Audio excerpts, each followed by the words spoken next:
너무 좋다. 너무 좋아. 너무 좋아. 너무 좋아. 3억 8천에 매도를 한다고 해도 액면가상으로 봤을 때 5천이네요. 네. 지금 경매도 아니고 압류자산 공매로 지금 이 사업이 영원으로 명도를 하신 거잖아요. 네. 어떻게 명도 비용을 한 푼도 들지 않고 명도를 하셨는지 그 비하인드 스토리가 궁금합니다.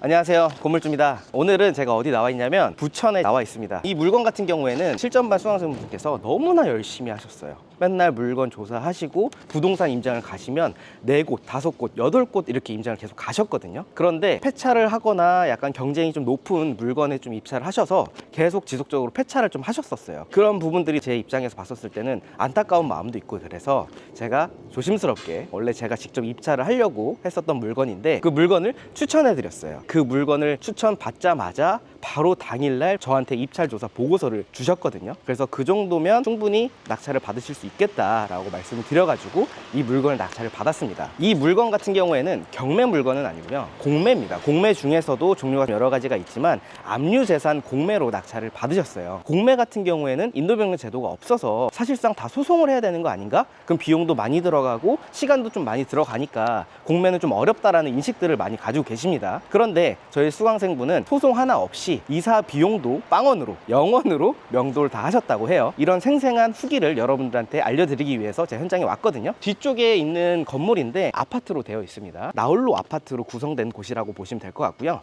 여기는 이제 1동, 뒤에는 이제 2동인데 1동, 2동 합쳐서 약 60에서 70세대 정도 되는 아파트 물건이라고 보시면 될 것 같습니다. 빨리 안으로 들어가서 내부도 좀 살펴보고 저희 실전반 수강생분 모셔가지고 어떻게 낙찰을 받게 됐고 어떻게 명도를 하셨는지 이런 부분에 대해서 설명을 드리도록 하겠습니다. 가시죠. 지금 딱 들어왔는데 엘리베이터도 굉장히 큽니다. 12층까지 있는데 굉장히 쾌적합니다. 한번 제가 벨을 눌러보도록 하겠습니다. 우리 경매 물건 벨 누를 때랑 좀 느낌이 다르네요. 안녕하세요. 안녕하세요. 반갑습니다. 와, 실례하겠습니다. 와, 이렇게 센스. 아, 우리 수강생분이 센스 있게 딱 청소 완료했다. 이게 슬리퍼까지 딱 구비하셨습니다. 어디서부터 봐야 될지 일단 방부터 한번 볼까요?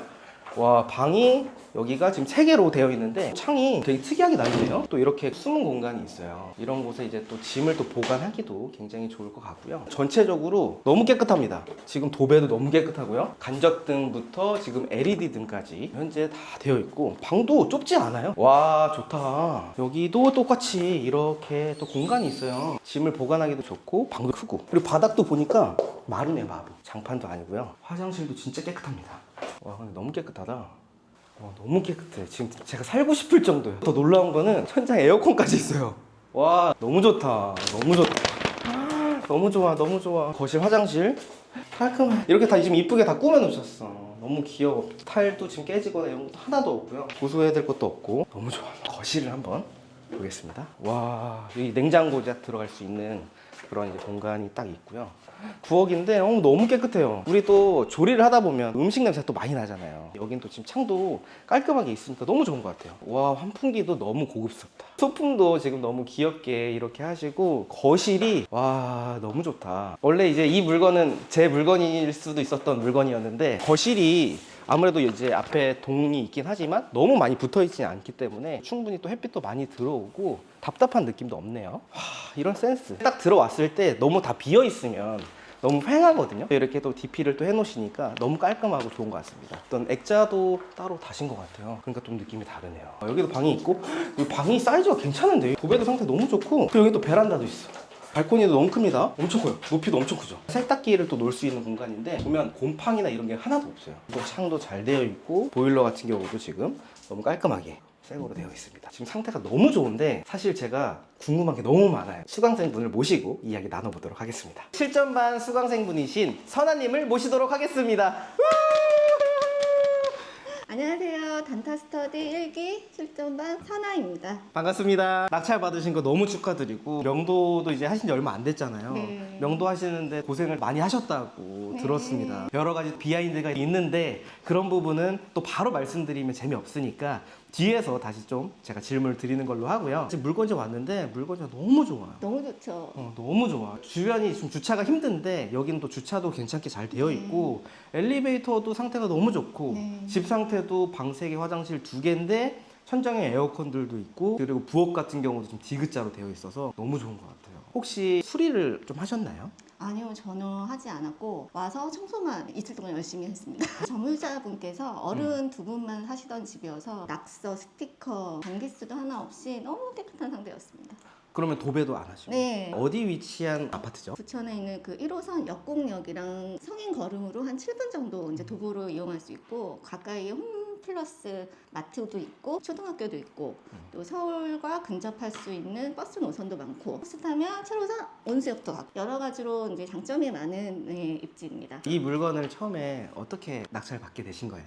선생님 덕분이죠. 좀 더 자세하게 설명해 주실 수 있나요? 제가 이제 단타 스터디를 마치고 여러 번 이제 입찰을 계속했는데 계속 폐차를 하고 낙심을 하고 있으니까 안 돼 보이셨나 봐요. 어느 날 일요일 이 물건 조사해 보세요. 그러니까 하고 딱 던져주셨어요. 그래서 밤새 조사하고 그 다음날 바로 이 곳에 와서 임장하고 부동산 둘러보고 이건 무조건 잡아야겠다 생각을 해서 입찰하게 됐고 또 낙찰받았습니다. 임장을 바로 오셨다고 했잖아요. 네, 그럼 바로 부동산을 몇 곳 가셨어요? 이 블럭 안에 있는 부동산 다 갔어요. 많은 분들이 부동산 임장이 좀 어렵다라고 하시는 분들이 네. 많아요. 부동산 가다 보면 경매 물건 때문에 왔다라고 하면은 또 뭐라고 하시는 경우들도 그럼요. 있고 아니면 내가 이제 매매를 할 사람처럼 또 가거나 이렇게 되면 괜히 끌려당기고 어떤 분은 거기서 또 매입하고 오시는 분들도 있어요. 임장을 되게 잘하시는 또 스킬이 있으신 것 같아요. 임장의 스킬은 뭐 선생님이 다 배운 거죠. 선아님은 이제 부동산 임장을 할 때 또 제가 또 인정을 하는 수강생 분이시잖아요.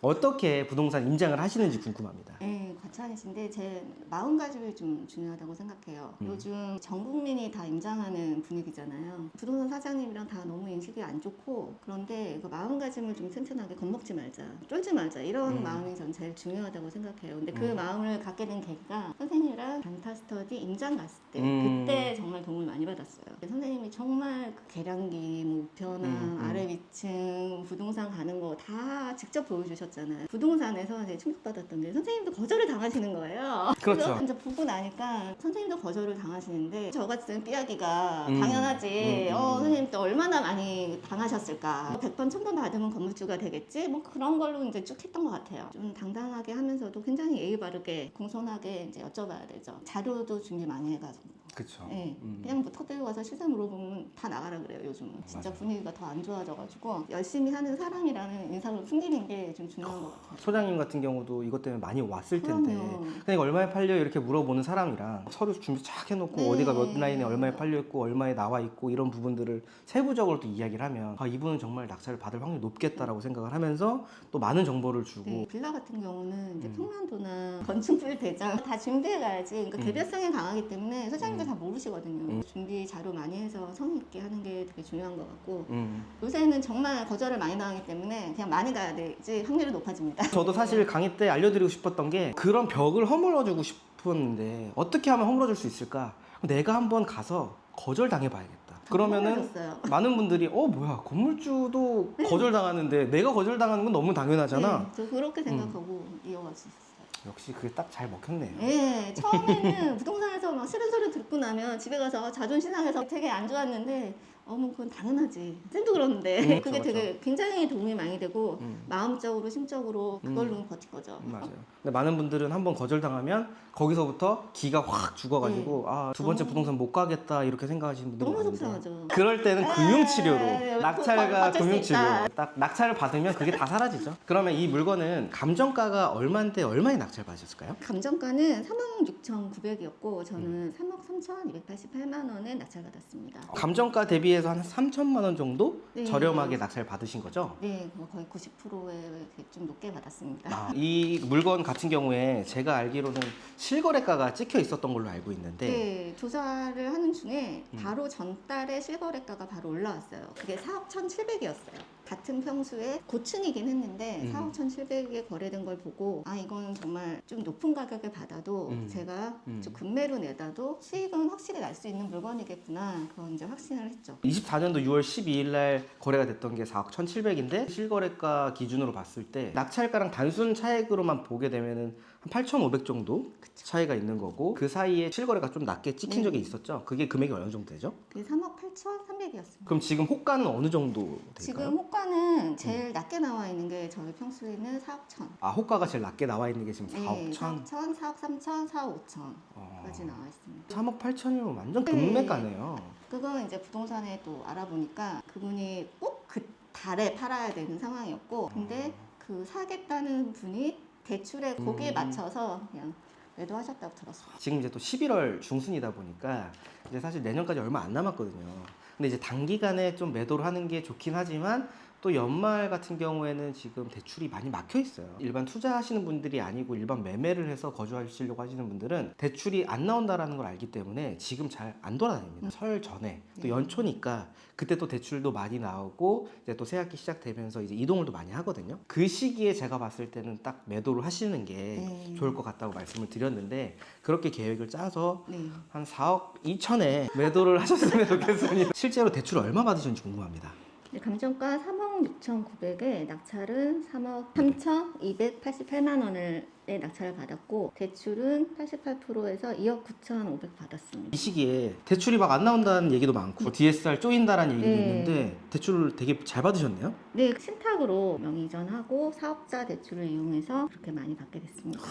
이래서 경매, 공매를 해야 되는 이유가 또 하나 생겼네요. 네. 이게 만약에 일반 매매라고 하면 이렇게 대출을 받을 수가 없잖아요. 그렇죠. 2억 초반? 많이 받아요. 그렇죠, 그렇죠. 이 물건이 어떻게 보면 경매가 아니고 네. 공매 물건이잖아요. 네. 그럼 또 압류재산 공매면 이제 명도에 대한 부담감이 좀 있으셨을 텐데 네. 어떠셨는지 궁금해요. 명도에 대한 부담감 굉장히 컸고요. 배당받고 나가는 임차인이 아니라 소유자였기 때문에 거기에 대한 이제 이사 비용이나 그런 거를 처음에 이제 입찰가 산정할 때 보수적으로 집어넣고 또 걱정도 솔직히 많이 하면서 입찰을 했습니다. 이사 비용을 한 어느 정도 잡으셨어요? 저 한 300 정도 300 잡았어요. 정도. 네. 그런데 실제로 비용이 얼마 들어가셨죠? 비용은 안 들어갔습니다. 지금 경매도 아니고 압류재산 공매로 지금 이사비 0원으로 명도를 네. 하신 거잖아요. 네.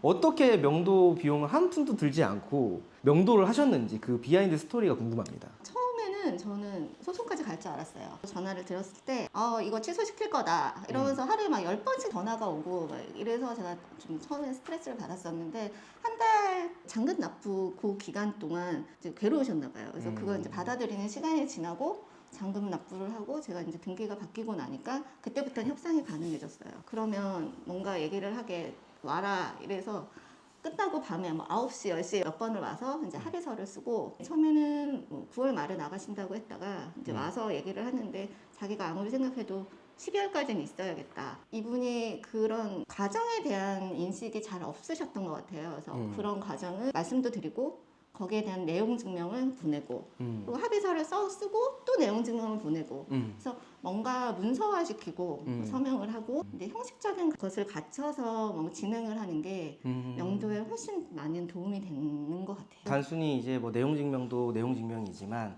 또 만나서 합의서도 또 작성을 하셨고 네. 그럼 그 합의서에 대한 부분들도 굉장히 또 세부적으로 작성을 하셨는데 네. 이 부분을 또 약속을 안 지킬 수 있으니까 또 내용 증명으로 해서 한 네. 번씩 조금 더 이렇게 압박을 좀 주신 네, 거네요. 맞습니다. 제가 기억하기로는 또 이제 임대료에 대해서 좀 주셔야 된다고 얘기하면서 임대차 계약을 뭐 몇 개월까지 이렇게 하셨다고 제가 네, 들었거든요. 네. 보증금이라든지 월세를 받는 과정에 보증금을 그때 1,000만 원 정도 얘기하셨나요? 네, 1,000만 원 말씀드리고 월세를 130 여기 시세대로 이렇게 말씀드렸고 12월까지 계시겠다고 했는데 10월 달에 나가면 2달간의 임대료를 받지 않겠다고 제안을 했더니 그러면 빨리 거기에 맞춰서 자기도 움직여주겠다 그런 임대료 같은 부분이 좀 부담스러우셨나 봐요. 1,000에 130으로 네네네. 했는데 이제 1,000만 원이 보증금이 다 안 들어와서 네, 그때, 그것도 이제 나눠서 이제 합의서도 1차는 이렇게 얼마, 2차는 얼마, 그리고 언제까지는 얼마 그렇게 했었는데 처음에 딱 그거를 입금을 해주시고 나더니 이 사람은 진짜 입금을 안 하면 쫓겨나겠구나, 소송에 가겠구나 생각을 하셨나 봐요. 1차 때 보증금 얼마 받으셨어요? 500이요.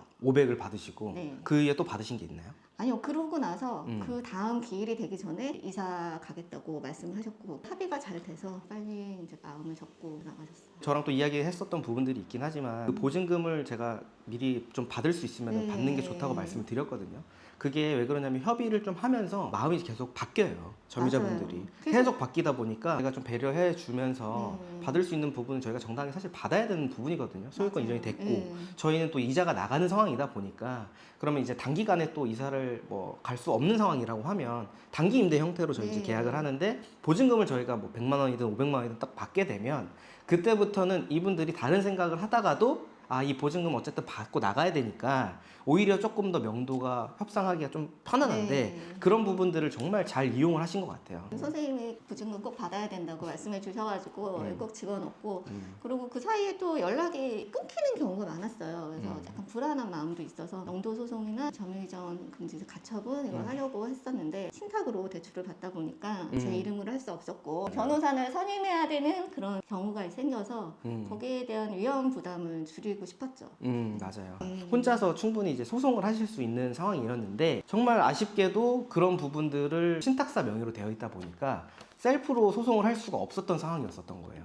그래서 반드시 변호사를 선임해야지만 신탁사에서 위임장을 주는 그런 상황이라고 해서 저도 또 마침 또 그런 비슷한 상황이 생겼었거든요. 저 같은 경우에는 점유전 금지 가처분과 이제 소송을 가는데 이 소송에 대한 부담감은 있긴 하지만 한편으로는 공매로 받아서 신탁 대출을 하고 변호사 선임을 해서 명도 소송까지 한번 가서 강제 집행을 해보는 것도 나름 나쁘지 않겠다라는 생각을 하는데 이런 부분들은 이론이 아니고 실전으로 투자하지 않으면 절대 모르는 부분들이 많아요. 여러분들도 유튜브를 보면서 많이 좀 정보를 얻어가셨으면 좋겠습니다. 하나님은 처음에 어떻게 경매 공부를 시작하시게 됐고 제 강의를 어떻게 듣게 되셨는지 궁금해요. 네, 제가 몇 년 전에 경제적으로 큰 어려움이 있어서 이제 다시 직장 생활을 시작하고 회사 생활을 열심히 했습니다. 한 2년이 지나도 뭐 생활이 나아지는 것 같지 않고 앞이 보이지 않고 애들도 커가는데 고민을 많이 했죠. 사이드로 부수입이 생길 수 있는 방법, 이 힘든 시기를 어떻게 잘 뚫고 나갈 수 있을까 찾아보다가 강의를 듣고 공부를 시작하게 됐습니다. 꾸준히 포기하지 않고 하셨기 때문에 첫 낙찰 물건에 이렇게 또 매도 차익을 또 크게 볼 수 있는 물건을 네. 받으신 것 같아요. 네, 그렇게 생각하고 있습니다. 강의를 들으면서 쌤이 저한테 이렇게 사인해 주셨던 게 있어요. 포기하지 말고 꼭 건물주 되세요. 뭐 그게 있어가지고 그 기억이 나요. 사업자 등록증을 가지고 오셔가지고 뒷면에다가 사인을 해달라고 하시는데 저한테 지금까지도 그렇게 사인을 요구하시는 분들은 거의 없어요. 사진 한번 찍어달라고 하시는데 유난히 또 막 그때 줄을 서서 네, 막 사인을 맞아요. 해달라고 하셔서 제가 항상 하는 마인드도 그렇고 포기하지 말고 끝까지 꾸준히 성과가 안 나와도 무조건 꾸준히만 하면은 된다라고 생각을 해서 그거를 제가 적어드렸는데 그게 선아님이셨던 거예요. 낙찰 받고 나서 그 사진을 저한테 찍어서 보내주셨던 기억이 나거든요. 그러면서 저도 너무 막 소름이 돋는 거예요. 역시 포기하지 않고 하면 네. 무조건 결과가 나오는구나 라고 생각을 하고 그러면 이제 갑자기 지금 인터뷰를 하다가 예전 생각이 나가지고 갑자기 막 둘 다 눈물이 살짝 나와서 중간에 이제 끊었는데 제 강의를 또 들으셨잖아요. 강의 또 듣고 어떤 점이 좀 좋으셨는지 궁금합니다. 선생님 강의는 이렇게 다른 강의 좀 들어봤는데 그냥 물건 추천을 하고 뭐 그냥 이거 알아보세요, 이거 알아보세요 이렇게 하는 게 아니라 선생님 정말 경험이 많으시잖아요. 그 경험 많은 거에 찐 경험에 1%를 더 얹어서 진짜 진심을 다해서 1부터 10까지 다 알려주세요. 소소한 것까지 뭐 문자의 디테일까지 어떤 클릭하는 어느 지역에 뭐 어떻게 하는 것까지 다 알려주시기 때문에 진짜 다른 수강생들도 그만 퍼주세요 이러잖아요. 진짜 그럴 정도로 다 알려주세요. 그렇기 때문에 선생님이 알려주시는 그거대로 가르쳐주신 매뉴얼대로 또 따라하면 문제가 해결이 되더라고요. 그래서 그게 너무 좋았고 또 중요한 거는 강의 듣는 내내 과제를 많이 주시잖아요. 매일의 과제, 일주일, 2주일, 한 달 이런 과제를 주시기 때문에 그 강의 듣는 기간 동안 습관이 돼버려요. 그래서 강의가 끝나도 그걸 안 하고 있으면 불안해요. 맞아. 불안하고 뭔가 안 하는 것 같고 계속 하게 되더라고요. 계속 하게 되면 선생님이 항상 말씀하시는 평생 써먹을 수 있는 기술을 개타는 거죠. 듣는 중에도 좋고 끝나도 계속 써먹을 수 있는 평생 기술을 습득하는 진짜 훌륭한 강의죠. 저희 뭐 이렇게 오해하실까봐 그런데 제가 뭐 이렇게 부탁을 드리거나 좋게 얘기해달라고 한 게 아니에요. 정말 진심으로 얘기를 해주시는 거라 사실 저도 지금 부끄러운 거예요. 듣고 있는데도. 평생 기술을 얻었다고 생각합니다. 그러면 이제 또 처음 물건 또 낙찰 받으셨고 이제 또 매도도 진행을 하실 건데 그 이후에 또 계획이 또 어떻게 되시는지 궁금해요. 제가 내년에는 3건 낙찰이 목표고 2건 매도가 목표입니다. 3건 중에 한 건은 연말쯤에 다가고 직장인들의 염원이잖아요. 현금 흐름. 내가 일하지 않고 노동하지 않아도 이제 받을 수 있는 현금 흐름을 꼭 받을 좋습니다. 수 있도록 예, 열심히 하겠습니다. 맞아요. 제가 이제 영상을 올리는 게 또 다가구 건물 관련해서 많잖아요. 이제 다가구를 바로 하실 수 있는 시드머니가 있으신 분들은 바로 이제 다가구를 하셔도 되지만 다가구를 목표로 삼고 하다 보면 물건이 좀 한정적이다 보니까 단기간에 매도를 해서 시드를 불린 다음에 다가구 투자를 좀 하라고 제가 말씀드리거든요. 그래서 그런 계획을 명확하게 좀 네. 세우신 것 같아요. 그리고 이제 또 다가구에서 월세 세팅을 또 하고 보증금을 또 회수를 하면 또 저희가 가만히 있나요? 네, 이걸 가지고 또 그래야 단타를 또 하는 거예요. 근데 그 단타는 이제 취미가 돼버리는 거죠. 네. 그러면서 자연스럽게 이제 본업보다 돈을 더 많이 벌 수 있는 그런 구조인데 제가 또 해 나갔고 먼저 제가 앞에 가서 저 나름대로 또 길을 개척을 하고 있으니까 그대로 쫓아오시면 그대로 됩니다. 따라하면 되니 그걸 알고 있으니까 예, 저 다가구 수업도 들었잖아요. 그래서 진짜 거기서도 다 퍼주시잖아요. 그거대로 예, 따라서 이제 실행해 보려고요. 항상 진심으로 응원을 하고 있습니다. 오늘 이제 선아님이 또 시간 내주셔서 이렇게 랩을 또 보게 됐는데 너무 감사하고요. 추후에 매도를 하시게 되면 그때 또 좋은 소식을 들고 다시 제가 인터뷰 요청을 드리도록 하겠습니다. 오늘 고생 많으셨고 매도까지 화이팅입니다. 화이팅!